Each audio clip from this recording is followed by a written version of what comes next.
Hi, I'm Sara Moulton here with Michelle Sibley, and we're here to tell you about this cool new survey that was done.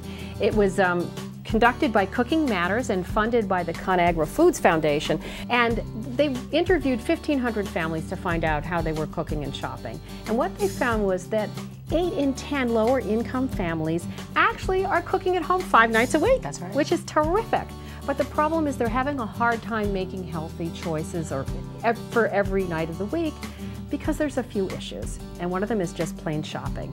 Now, Michelle here is a graduate of the Cooking Matters course, which teaches you about cooking and shopping, and I believe it's sort of changed your life. It has changed my life, and now when I go to the grocery store, I have a plan, I have a list, I only buy the items on that list, and when I'm in the store, I actually compare unit prices. That's something I didn't ever focus on. Tell us about unit pricing. Well, you know, we assume that because it's bigger, or because it's on sale, or because of whatever, that it's the better value, and in actuality, that's not always the case. Right. If you actually just take the time to look at the unit prices and compare the two, you'll find that it's not always cheaper to buy bigger. That's true. Another misconception, and this one just floored me, is a lot of families feel they know that fresh fruits and vegetables are healthy, but they're not buying them because they're just too expensive, and they think there's no alternative, but there are 2 alternatives right at the supermarket, and those are frozen fruits and vegetables. You think frozen, you think canned, less value, less nutrition. That's not the case, because these things are frozen at the height of their freshness, right? So canned or frozen, terrific alternative. That's right. You don't have to give up fresh fruits and vegetables. You can incorporate them into your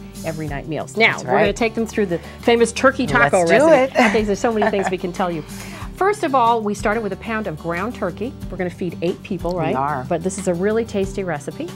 And how are we going to do that? How can you take 1 pound of turkey and feed 8 people? Well, we're going to bulk it up with... We're going to use a can of pinto beans, and we're going to rinse the beans off because we're taking away 50% of the sodium. That's Isn't that cool? A tip that lots of people didn't know. Right, so if you can't buy the low sodium, just buy the regular and rinse them off. You'll be good. That's right. And then we're using dried herbs and spices, and what's good about that? They last forever, so you can have them in your cabinet year after year. Yes. And it's a replacement for salt, and it tastes great. Yes, and so much more affordable than fresh. That's right. We add canned tomatoes, which have a great nutritional profile. And we've got carrots, fresh carrots. They're in season. Why not? Shred them up, throw them in, bulks it up, nice flavor. But if you had something else in your fridge, you could use that as well. That's right. So whatever you have.